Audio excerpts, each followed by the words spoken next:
Саламатсыздарбы, урматтуу көрөрмандар? Бүгүн биздин подкастыбыздын коногу Абдыразак Метинов, кесиби боюнча уролог, андролог жана онкоуролог. Саламатсызбы? Саламатчылык, кандайсыздар?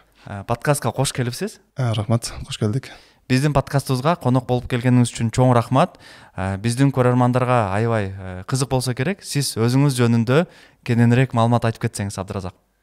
Мен өзүм аты жөнүм Метинов Абдыразак.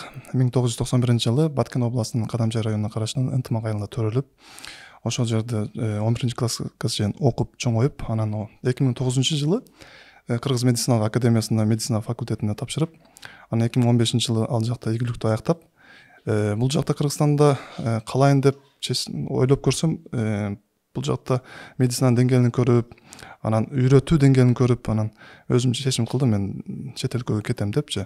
Башында Американы ойлодук. Америкага 4-5 досубуз менен бирге даярданып, Америкага көбүнчө виза ошол жылдары чыкпай кыйналып, анан бир эле киши өткөндүктөн, анан ал рискти албай, Түркчөндан билгендиктен эң жакшы эле вариант Турцияга барууну чечтим. Себеби 2014-жылы өзүм Истанбулга барып, бир ай стажировка өткөндө, стажировкада көрдүм да, ал жакта кардиохирургиянын операциясына кирип калганда 4-жыл ординаторга, өзүнүн врачы, АКШ байпас операциясына мындай баштан аягына чейин жасатып атат да.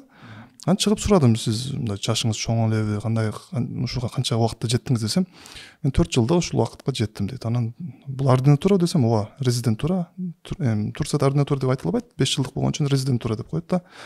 Бул Европанын, Американын системасы ушундай. Анан ойлодум, менде стимул пайда болду. Эгерде мен кардиохирургияга өтсөм, значит бул жакта 5 жылда ушул адамдай болуп жетишип чыксам болот экен депчи. Анан ошол мага стимул болду. Кийин Турцияга 2015-жылы августта барып, ошол жакта негизи Турцияда экзамге өтүп, ал жакта официалдуу деңгээлде түртөдөй болуп иштеш, бул мындай көп эмгек талап кылат да. Жылда 2 жолу гана экзамен болот, ординатурага тапшырыш үчүн. Ошол экзамендин биринчи этабы дипломду биз тасташыбыз керек, ал жака барып. Биз биринчи этапта жакшы, менде шанс болду.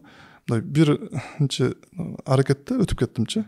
Анан жазда экзаменден өттүм 2016-жылы, анан 2016-жылы күздө ординатуранын экзаменин тапшырдым, андан да ийгиликтүү өттүм. Эми бизде Кыргызстанда мындай хирург болуш бардык эркек баланын мындай кыял да. Өзгөчө кардиохирургия, нейрохирургия же болбосо мындай жалпы хирургия болсун, мындай кессең мындай стимул болот да, кан көргөнчү. Бизде анан ошондой кыялдар менен барып эле мындай ойлонбой эле сразу кардиохирургияга тапшырып, анан Адана шаарында Чукурова университетинде кардиохирургия бөлүмүнө өтүп, ал жака баргандан кийин 1 жыл окуп, анан 1 жыл окуп жүрүп, анан түшүндүм да, эмне үчүн түрктөр кардиохирургияга тапшырбайт, нейрохирургияга тапшырбайт, же болбосо оор бөлүмдөргө тапшырбайт. Аларда наоборот бул бөлүмдөр мындай слабый да.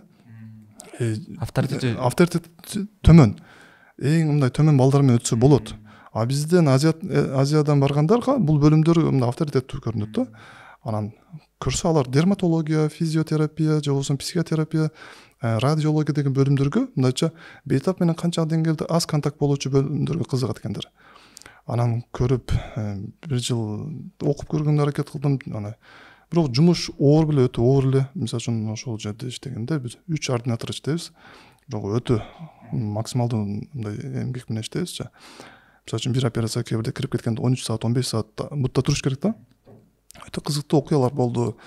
Мындайча мен 6 айлыгымда эле мага ачык операцияга мындай доступ болуп, ачык операцияда уже кээ бир нерсе жасатып баштагандан кийин өзүмө стимул болду да. Мен келечекте дагы күчтүү кардиохирург болом деген. Дарыгерлердей болушум керек деп. Кийин жүрүп 1 жылга жакындап калгандан кийин мындай дежурством көп, 15 дежурствага жакын, мындайча күн ашырып, мындай мен больницада жатам да. Жакшы, ал убакта бойдогу эле мындай үйгө барсаң барбасаң көп нерсе өзгөрбөйт эле да. Анан кийин эми ойлодум да, өзүмдүн врачтарымдын эмесин карап көрүп, булар мындайча больницада жашайт экен да. Кечинде операция жасаган пациентинде бир нерсе болуп калса, канаса, башка болсо түнү келип, ошону кайра операцияга алып, түнү бою ошону ачып жаап, анан эртеси күнү дагы эчтеке болбогондой жумуш саат 7-де жумушун баштап улантып кетет да. Анан карап туруп, мен бир аз жеңил эле бөлүм тандайынчы.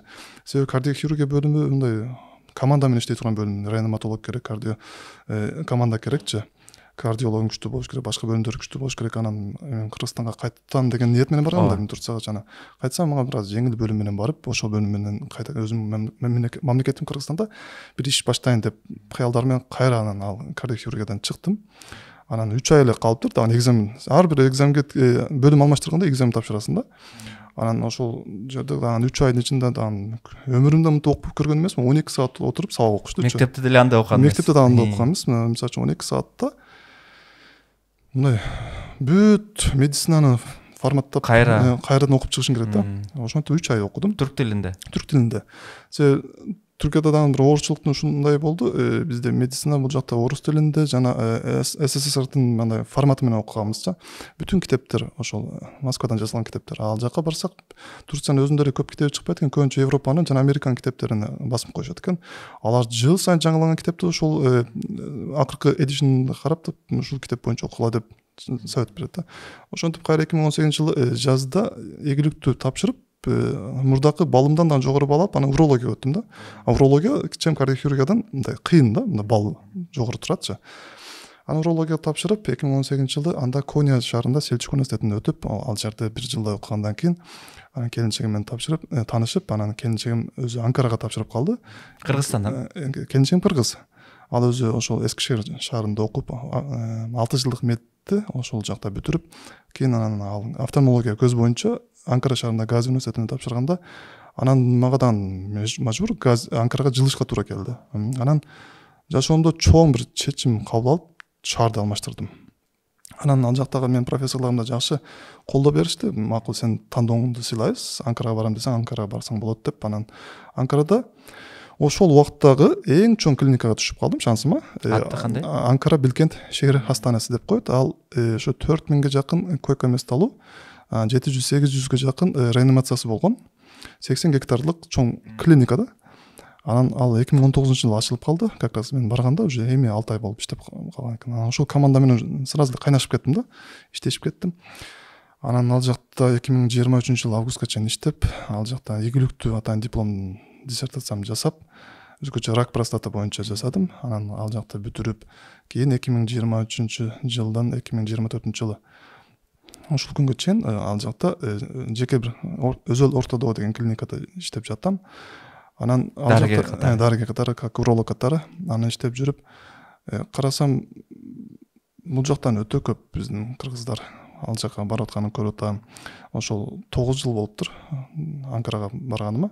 9 жылдан бери көп бейтап келди. Ар кандай диагноз менен, ар кандай абалдачы. Алардын баардыгын жашоосуна таанышып, көрүп жүрүп анан айттым. Менин максатым негизи мамлекетиме кайтып, өзүм элим жеримде иштеп, өзүмдү мындай кичинекей болсо да салымым кошоюн деген ниетим бар эле. Мына бүттүм, опытым жакшы эле болуп калды. Колдон келишинче барып ушул билгенимди, тажрыйбамды бөлүшөйүн, элиме мындай кызматымды кылайын. Ошол ырыскымды өзүм элимде эле таап жесем болот экен деп анан ойлонуп, ошол маалда өзүмдүн досум Сапарали Сулайманов деген менен экөөбүз кеңештик. Сапар ушундай Кыргызстанга барсак, экөөбүз бир команда болуп ушундай иштесек деп, анан азыр келип бул жакта Кыргыз медицина академиясы менен сүйлөшүп, ошонун атайын медицина центри бар экен Борборунда. Ошол жакта урологиясы жок экен биздин шансыбызга. Анан урологияны биз өзүбүз алайлы, өзүбүз урология боюнча иштетели. Анан ошол Турцияда колдонгон заманбап эмне технология болсо, ошол эндоскопиялык, жабык операциялык, лапароскопия, лазер болсун, ушулардын баардыгын ушул жака өзүбүз алып келели. Өзүбүз колдонуп ошону өзүбүздүн элибизге ошо Турциядагы сапаттуу медицинаны бул жакта берели деп чечтик да. Анан ошентип келип калдык. Ошондо Кыргызстанга качан келип калдыңыз, Абдыразак? Мен негизи келгеним эле бир жума эле болуп калды. Бир жумада келип эми бул жактагылар менен өздөштүрүп жатам, таанышып жатам. Анан кантип, кайсы жактан кандай аппараттарды койсок, эмнелер жетишет, эмнелер жетишпейт, инструменттердин минустарын көрүп өзүбүзгө бир список чыгарыпчы. Ошоларды толукташыбыз керек экен деп, азыркы баштапкы этапта ушундай операциялар жасап турсак, кийинки этапта мындай чоңураак операцияларга кадам таштасак деп пландап жатабыз. Сонун, Абдыразак, сиз ошол Турцияга өтүп, ийгиликтүү аяктап келгениңиз чоң сыймык бул жерде. Андан кийин биздин көрөрмандардын көпчүлүгү балким ошол медик, дарыгер болгусу келгендер же балким азыркы тапта кайсыл кесипти балким Турцияга барам деген ойлор болушу мүмкүн да. Ошондо сиз өзүңүздүн тажрыйбаңыз менен сиздин кайсыл жөндөмдүүлүгүңүз ошол Турцияга ийгиликтүү өткөнгө жардам берди, айтып кетсеңиз. Мен бул жерде баягы 6 сезим деп койдук го. 6 сезим менде мындайча өзүм байкадым да, күчтүү иштейт экенчи. Мисалы үчүн ошол жака барганда 6 айдын ичинде ошо клиника боюнча предметти тапшырасың, диплом тастоодо. Анан кийин ошол бир эле жолу окуп чыктымчы. Экинчи кайталоого жетишпедим да. Анан ошол окуганымды дагы канча деңгээлде түшүндүм, эптеп окуй бердим. Анан кайра экзамге киргенде ага чейин мындай пробный тесттер жасап атсам, эч эле өтпөйм да, балым төмөн болуп жетпейт. Анан бир аз депрессияга түшүп, мен ошончо Кыргызстанга тапшырбай келип, бул жакта ата энеден, эли журттан узакта жүрөм, өтпөй калат окшойм деп, кайрадан экзамге калат окшойм дегенчи. Сен ата энеме сөз бергемде мага 1 жылга срок бергиле, мен ошол 1 жылдын ичинде мен өтүп, экзамге бир жерге жайгашам. 1 жылдан кийин мени мындай финансылык каржылоону токтотосуңар депчи. Ошондой договор менен түзүп бардым эле, жакшы, 1 жылдын ичинде өтүп кеттим. Негизи Турцияга барууну бардык мен өзүмдүн бул жактагы окуп жаткан студенттерге жана ординатурадагы өзүмдүн кесиптештериме бардыгына кеңеш берем. Сыртка чыгыш керек, сырттан жаңы башка нерселерди көрүш керек, үйрөнүш керек. Сырттан бул жерде аквариумда жүрсөң, аквариум сыртында жашоонун кандай экенин байкабайсың. Же болбосо аквариумда жүрүп, мына кислороддун кандай деңгээлде маанилүү экенин сезбейсиң да, суудун ичиндесиң. Анан сыртка чыкканда суунун кадырына жетесиң дегендейчи.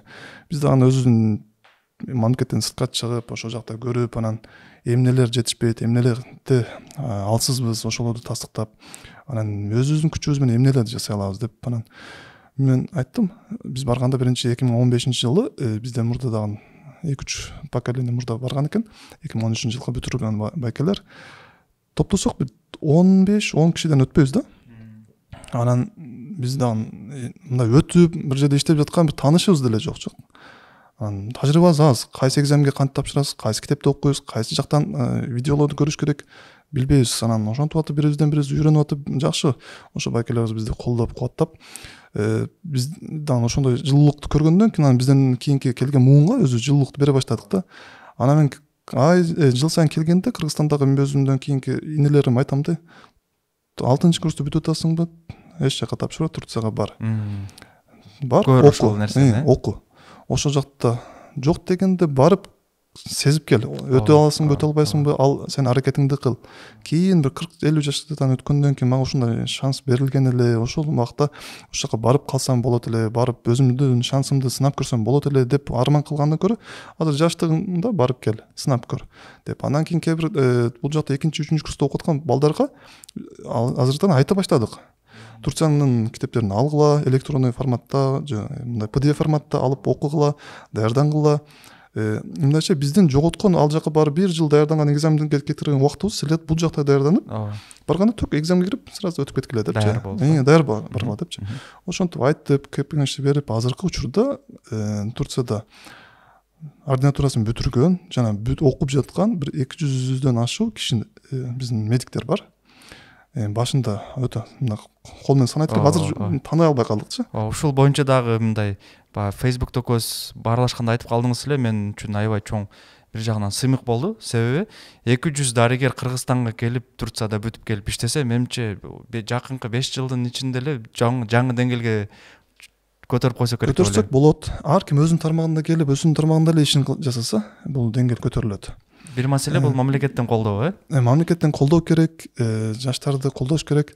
Анан бизге келгенде биз азыр мамлекеттик мекемеден, ооруканадан орун жок да. Келдим. Атайын Турциядан окуп ушундай күчтүү кадрлар келсек, онкология жактан да сурап көрдүк, онкология кирип, көбүнчө онкология аксайт да биздечи. Аны жасайлы, ушундай биз сиздер менен иштешели десек, место жок экен, анан ага деле капа болбойбуз. Жок дегенде жеке сектор боюнча өзүбүз ККМнын клиникасында өзүбүз колдон келишинче бир нерсе жасайлы. Анан кийин буюрса болуп калса, анда мамлекеттик клиникалар менен дагы иштешебиз депчи. Негизи ошол барган биздин медиктердин бир 10% келсе, өтө чоң жаңылык болот да бизгечи. Ар бир областка деле 10дон болгондо деле менимче жетишелүү эле түрдө болот да. Булардын баардыгы барып бюджетке такалат экен да, акчага. Акча канча деңгээлде медицинада көп бөлүнсө, ошончо деңгээлде медиктердин сапаттуу иштешине жана башка ой ар кайсы нерсеге чачырабай өзүнүн концентрациясын төкөп больнойду гана жакшы кылып ошонун результатын алганга аракет кылат экен да. Азыр биздин бул жакта көрүп атам, өзүмдүн кесиптештерим ар кандай абалда иштешип жатат. Анан 2 жылдык бул жакта ординатурада көп нерсе окуп жетишпесин да.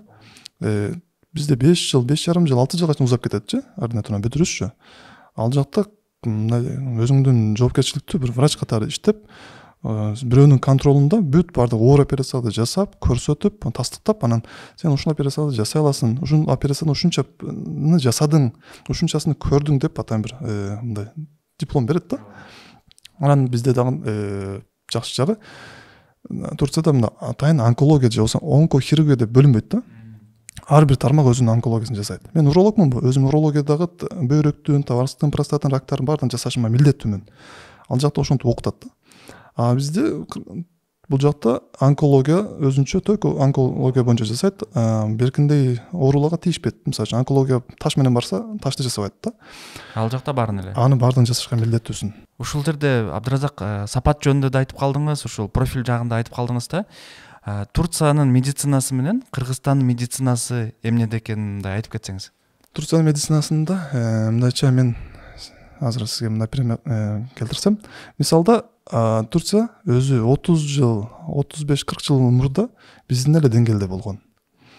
Азыр мына костный мозг трансплантациясы азыр Турцияда бекер болуп калды. Негизги баасы бул $300,000 чапчыган чоң мындай процедура да. Бетапты жок дегенде 6 айдан 1 жылга чейин контролдо кармап туруш керекчи. Ушул эле процедура Турцияда 1990-жылдын 80-жылдары өтө кыйын болуп, адамдар азыр биздин Кыргызстанда бир операция жасатыш үчүн баардык мүлкүн сатып атса, Түркияда ошол этапты басып өттүчү. Булар жөн турбады, Европага барды, окуду, кайтты, Америкага барды, окуду, кайтты. Анан кайтып келип мамлекеттик деңгээлде биз качанга чейин сыртка чыгабыз деп алар тök Германияга кетишкен. Биздикилер азыр Москвага бараткандайчы, же болсо Турцияга бараткандайчы. Алар ошентип Германия, Европага баткатташкан да. Анан өздөрү ошол жака барып кайтып окуп келгенден кийин мамлекеттин дагы колдоосу менен анан экинчи дагы плюс жагы милдеттендирилген страховка жасатылган да. Ар бир иш берген мекеме өзүнүн колунда иштеген кызматкерине страховка жасап берет да. Аны жасабаса, ал мекеме соттолот, айыпка жыгылат. Ошол страховка сиздин бүтүн медицина чыгашыңызды каржылайт да. Каржыласа, ошол жерде мамлекеттик ооруканада мындайча бейтаптан бир тиын акча суралбайт. Качан күнү түнү мындай барса, ар кайсы убакта ага кызмат көрсөтүлөт.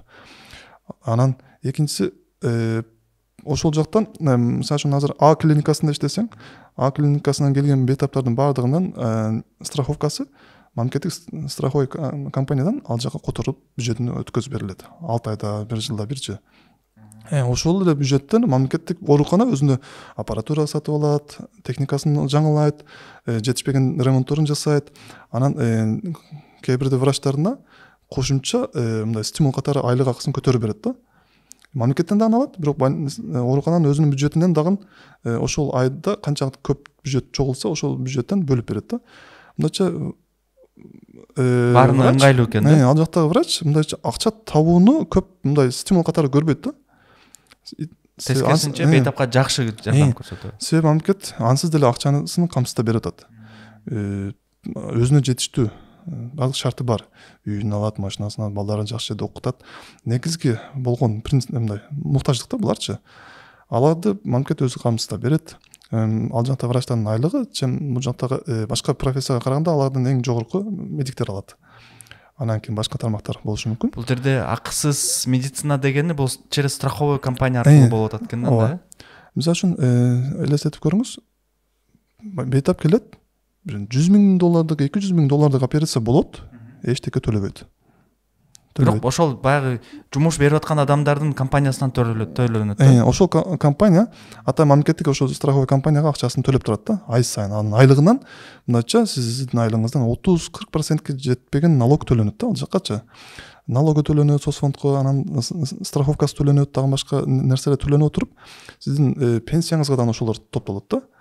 Анан ошондой нерсе чоң суммада акча төлөнгөндүктөн булар бюджетте чогулганда жакшы эле акча болуп калат экен да.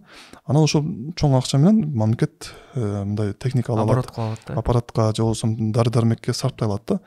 Ошон үчүн Турциянын медицинасы акыркы 30 жылда өтө катуу өнүгүп кетти.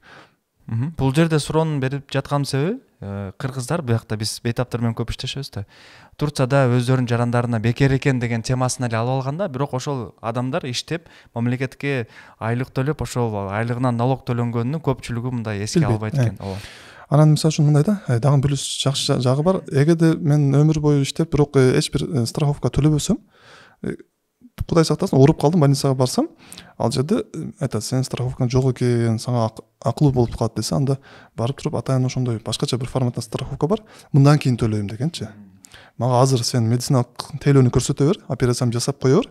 Мен сакайып чыккандан кийин менин балам же болбосо мен өзүм иштеп ошол акчаны компенсация кылып жаап берем деп мамлекеттен карыз алып, мындай медициналык кызмат алып көрсөтүп кете берем да. Эл үчүн бардык шарттар бар экен да. Элге өтө сонун медицина Турцияда мындайча Европадан да жакшы. Себеби өткөндө ковид учурунда байкадык да, Турцияда ковидде эч кыйналбады. Оорукана жетпей же болбосо мындай дары дармек жетпей, койка жетпей. Мисалы үчүн мен өзүмдүн иштеген клиникамды ошо 4000 койкалуу деп айтып аткат, бирок ал жерде баланста даже 6-7 миң койкага чейин чыгара алат экен. Себеби мындайча палатага кирсең, 2 киши эле жата тургандай көрүнүп турат, бирок баягы кислородный системасы, аппараттары бардыгы 4 кишиликке ыңгайлашкан экен да. Кудай сактасын, ушундай бир апат болуп калса, пандемия, ошондой ситуацияда ушундай абалга айландырып компенсация кылып кетсек болот депчи. Бизде больницага жабылбады. Мен өзүмдүн клиникамдын жарымы почти 4тө мындайча жарым эле жабылды дегенде ковидке берилди.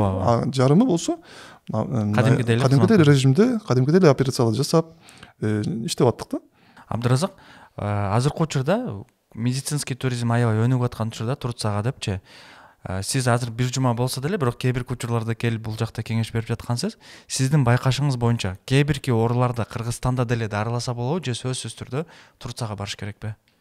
Ооба, дарыласа болот бул жактачы.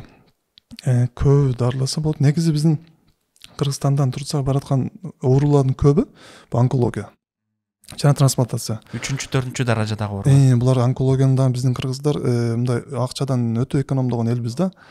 Убагында чекап өткөзүп, убагында текшерилип, алдын алууну кечиктирип салабыз. Негизи онкологиядан коркпош керек. Андан кеч калгандан коркуш керекчи.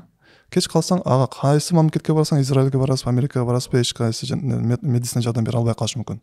А бирок ошону өткөзбөй, убагында дарылап же алдын алып калсаңыз, анда сиз мындай как онкологиядан операция болбогондой жашоо күтүп турат сиздечи. Бизде ушул тармакты өнүктүрүшүбүз керек Кыргызстандачы. Чекап деген, мындай текшерилүү деген, алдын алып мындай контролдо көзөмөлдө болуу деген нерсечи. Мисалы үчүн генетикалык факторлор болсо, мисалы үчүн ошол үй бүлөдө бирөө ошол оору менен ооруду, генетикалык риски барбы? Анда ошол үй бүлөнүн бүтүн туугандары баардыгы бала чакасына чейин контролдо туруш керек да, канча жаштан кийин бир текшерүүдөн өтүш керек дегенчи. Демек сиздин оюңуз боюнча чекапты деле Кыргызстанда жасап, алдын алса болот. Эмне үчүн? Себеби мен Турцияда иштеп жүргөндө көп 90% бетап онкология боюнча баратат. Анан убагында изилденбегендер. Убагында изилденбесе, же болбосо кечиктирип салса, анан кээ бирлер болот. Ооба, биздин бул жакта дагы кылсак болот.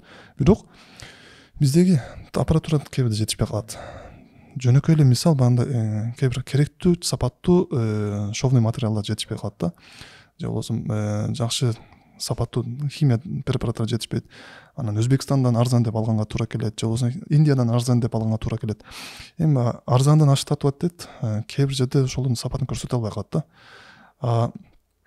Бизде ошол Турцияга жеткизбей, бул жакта алдын алып көп нерсени чечип койсок болот. Анан биздин элдин дагы түшүнүгү Турцияда эле баардык нерсе жакшы дешет да. Бирок Турцияда дагы барса, анан көп билгени Истанбул да. Истанбул мындайча медицинанын базары болуп калган, жана башка бизнес болуп калган да. Мен кээ бир бейтаптарга айтам, ошол эгерде каналдар болсо, билсеңиздер, тааныштар болсо, ошол жакта иштеп жаткан биздин медиктер мамлекеттик ооруканага дагы барса болот. Арзан жана сапаттуу түрктөрдөй кызмат алса болот. Анан кээ бир Негизи Турцияга барыштын 4 эле жолу бар, дарыланыштынча.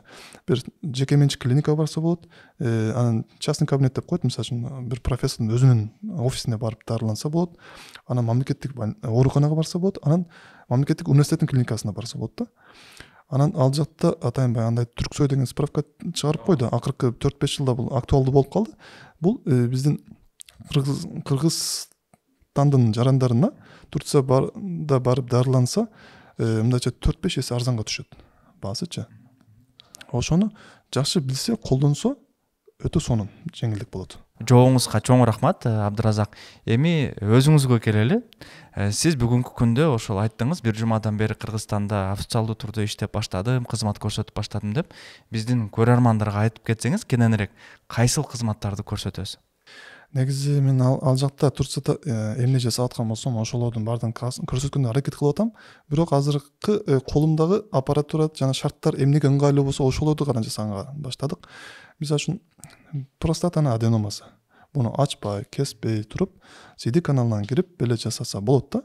Жана бетап 3 күн жатат, 3-үнчү күнү как обычно бандай туалетке барып, сийип, зарасын ушатып, жакшы мынакай болуп кетет. Анан экинчиси лапароскопия ыкмасы. Мындайча мурдагы Союздун учурунда лапароскопия жок эле да. Азыр 90-жылдардан кийин лапароскопиянын мындай аброю көтөрүлдү. Азыр ошол лапароскопия менен өзгөчө таштарды, өзгөчө онкологиялык бөйрөктүн рактарыны ошолорду жасаганга аракет кылабыз. Буюрса азыр эми бир жума болгондуктан көп деле бул тармакка кире элекпиз. Анан андрология тармагына көбүрөөк басым коеюн деп атам. Өзгөчө андрологияда импотенция, эрекциянын бузулганы же болбосо тукумсуздук. Бул биздин мамлекетте өтө актуалдуу тема да. Эмнеге актуалдуу? Эки жубай баш кошкондо ал күтүшөт да, 1 жылда алар балалуу болуш керек же болбосо аялында боюнда бүтүш керек депчи.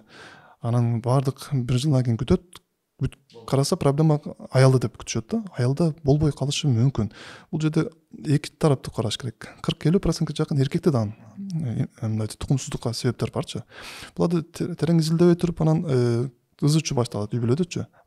Анан үй бүлөнүн ажырашуусуна чейин барат. Кээ бирде угуп калдым, бир бетап 3 жолу үйлөнөт. 3-үнчүсүндө анан бетаптын эркекте экенин проблема текшерилгенде эркек күнөөлүү болуп чыгат да. А бирок 3 жолу үйлөнүп, 3 кыздын мындай бактысына балта чапты да. Ошол темаларды көбүрөөк көтөргөнгө аракет кылам. Буюрса анан импотенцияда атайын мисалы үчүн Кыргызстанда өтө аз жасалып атат, же болбосо өтө сан аз. Протездерди колдонуу, же болбосо анан экинчи маселе баягы зарасын кармай албай калган аялдар, эркектер, булардын атайын өзүнүн дарылуу ыкмалары бар, атайын протездери бар. Ушуларды өнүктүрсөк болот. Мындайча карап көрсөм, урологиянын дагы жетишпеген мындай күчсүз болгон тармактары бар. Ошолорду колумна келишинче Түркияда алган билимимди бул жакта өзүм элиме колдонуп, өзүм элиме пайдам тийсин деп ниет кылам да. Абдыразак, азыр сонун темаларды көтөрүп жатасыз да. Бул биздин Кыргызстанда чындыгында аябай көйгөйлүү маселелер. Көпчүлүк учурда ошол бизде баягы эркектер намыскөй болгондуктан проблема менде эмес, маселе менде эмес деп аял кишини күнөөлөп, көпчүлүк учурда чындыгында ажырашууларга чейин барып атат. Аябай сонун жакты сиз камтыйм деп жатат экенсиз. Ушул жерде дагы бир суроом бар эле. Ошондо сиз карай турган бейтаптардын категориясы кайсыл жаш болуп калат орто эсеп менен? Негизи 18ден өлгөнгө чейин 75-80 жашка чейин карайбыз. Себеби ар кайсы жашта өзүнүн проблемасы бар. Мисалы үчүн 18ден 40 жашка чейин булар турмуш курат, балалуу болот, мындайча жыныстык катнашта активдүү болгон жаш курак. Жана уже 50 жаштан өткөндөн кийин булар деле аксакал болуп калат, бирок булар деле муктаж да жыныстык катнашкачы. Буларга ар кандай оорулар менен мындайча импотенциясы бузулган болот, эрекциясы бузулган болот. Аларга өзүнчө башкача хирургиялык жолдор керек, дарылоо ыкмаларычы. Списоктон өчүрүп салбаш керек деп айтасыздар. Карыганда эле бүттүм деген нерсе жок да. Мисалы үчүн Турцияда билет 75-80 жашындагы аксакалдар келет, протез койдурат да мүчөсүнөчү. Турбай калат да билетчи, аны тургузушка мажбурсуң да. Анын да жолу бар. Дарыласа болот. Сонун. Эми кесибиңиз жөнүндө бул жерде сүйлөштүк. Абдыразак, өзүңүздүн хоббиңиз, жумуштан сырткары эмне менен алектенесиз дагы ошол жөнүндө айтып кетсеңиз. Мен негизи жумуштан сырткары мен бир аз кол өнөрчүлүккө кызыгамчы. Өзгөчө лайдан, чоподон нерсе жасаганга кызыгам. Анан өзгөчө пандемия учурунда үйдө жатып калдым да. Мындай бир жума иштесин, бир жума эс аласың дегенде ошол учурда аны китеп окуйсуң же болбосо мындай документалдуу материалдарды көргөнгө аракет кылам, же болбосо мындай тарыхка кызыгам. Тарыхый булактарга көп маани берип, анан экинчиси бир жактуу көз карашты эмес, башка элдер эмне дейт. Мисалы үчүн СССРдин көз карашын карасак, Турцияга барып түрктөрдүн көз карашы кандай тарыхтачы.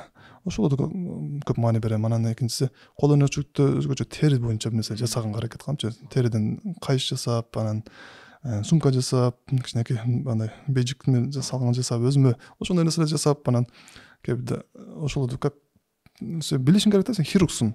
Хирург болгондон кийин сен чебер болушуң керек да. Сонун бир нерсе жасашың үчүн чебердик талантың болуш керекчи. Ошол жакты өнүктүргөнгө аракет кылам.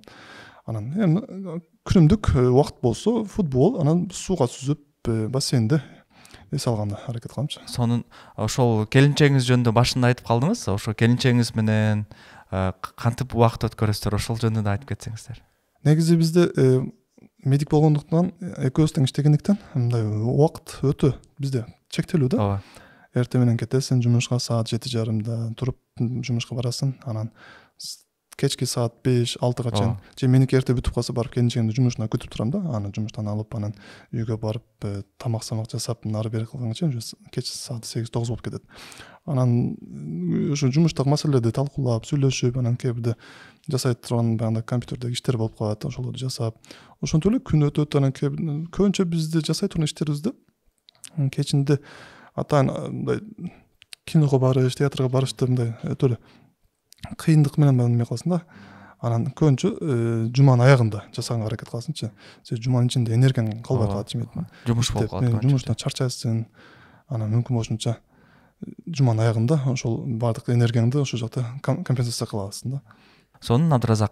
Эми биздин подкастыбыз аягына жетейин деп калды, бирок аябай кызыктуу талкуу болду. Менимче бул бир подкаст жетишсиз. Тема көп, сөйлөшкөнгө. Буюрса дагы талкуулайбыз деп ойлойм. Бирок Абдыразак, ушул азыркы алдыга койгон пландарыңызды дагы биздин көрөрмандарга, мага деле кызык болуп атат. Айтып кетсеңиз, кандай пландарыңыз бар?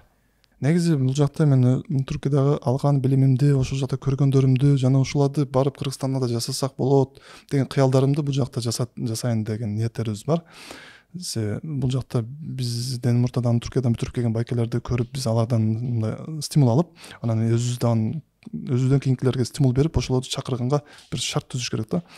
Ошентип жеке менчик клиникаларды өнүктүрүш керек. Анан бул жактагы келечекте биздин медик балдарды, кыздарды ошол жака окутканга, ошо барып иштешине, тажрыйба алмашышына шарт түзүү деген пландар бар. Анан экинчиси бул жакта жетишпей жаткан минуста болгон, мисалы үчүн ар кайсы тармак бар да. Ошолорду өнүктүрөйүн деп, мисалы үчүн лаборатория тармактары болсун, гистология тармактары болсун, анан мисалы үчүн өзүбүздүн кол өнөрчүлүктү мындайча тренинг центрлерчи, ошондойлорду өнүктүрүш, өзүмдөн кийин ушул алган билимимди жөн эле алып колдонуп туруп ошол бойдон өлүп кете бербей, өзүдөн кийинки муунга үйрөтүп кетишчи. Миссия катарчы. Күчтүү устаз качан күчтүү десин, ошонун шакирти устазынан өтүп чыкса да, анан ошондо устаз ошондой мен өзүмө эми эле баштап атабыз. Өзүбүздүн астыбызга жаш муундагы кесиптештерди чакырып, үйрөтүп, аларга мындай ошол жакта алган 9 жылдык билимибизди аларга кыска убакытта үйрөтүп, аларды мындай катарга кошупчу нерселер жасаганга мындай шарт түзүп бериш. Мындайча эми уролог болгондуктан көбүнчө урология тармагында жакшы бир өнүктүрүүгө аракет кылам да. Жакшы бир деңгээлге көтөрсөк болот деген ниетим бар. Себеби биздин жаныбыздагы эле өзбектер менен казактар бизден 20 жыл эле 30 жылга өтүп кетти. Биз ошолордун деңгээлин кубалап жетишибиз керекчи. Биздин азыр бейтаптарды карасаң, мен өткөндө бир офтальмолог байке менен сүйлөшүп калсам, жылына Өзбекстанга барган бейтаптар 1,5 миңге чейин көз боюнча бейтап барат экен да. Ошолорду биз өзүбүздүн медицина көтөрсөк, өзүбүздө калат. Бизде да медициналык туризмди көтөрсөк болот да, жетиштирсек болот. Дагы бир жолу Абдыразак, жоопторуңузга чоң рахмат. Жана жогоруда айтып кеткендей эле убактыбыз кыска болгондуктан менин оюмча кийинки жолугушуу сөзсүз түрдө болот. Эми сөздүн акырында биздин көрөрмандарга каалоо тилегиңизди айтып койсоңуз. Урматтуу көрөрмандар, сиздер үчүн атайын Турциядан келип өзүбүздүн жерибизде бир иш алып барабыз деп баштадык. Эми колдон келишинче Түркиядагы стандарттарды өзүбүздүн мамлекетте стандарт катары киргизип, ошо технологиянын заманбап дарылуу ыкмаларыны өзүбүздүн элибизге кызматыбызды көрсөтөлү деп аракет кылып атабыз. Жана кошумча медтуризм менен иштеген жана медтуризмге мындай Түркияга барып башка тармактар менен дарыланам деген бейтаптарым болуп калса, консультация алам дегендер болсо аларга дагы жол көрсөтүп, окуйм ал жака стажировкага барам дегендер болсо аларга дагы жол көрсөтүп, ошондой билген тажрыйбамды, билимимди көрсөтөйүн, жардам берейин, колдоноюн деген ниетим барчы. Сонун чоң рахмат. Урматтуу көрөрмандар, дарыгер Абдыразак Метинов менен биздин подкастыбыз аягына жетти. Түшүнөм, көп дагы сөздөр айтылбай калды. Эгер сиздерде суроо боло турган болсо, комментарийге жазсаңыздар, биз сөзсүз түрдө кийинки подкастта чыгарабыз. Азыркы убакытта лайк коюп, комментарий жазып, жана мага катталганды унутпаңыздар. Саламатта калыңыздар.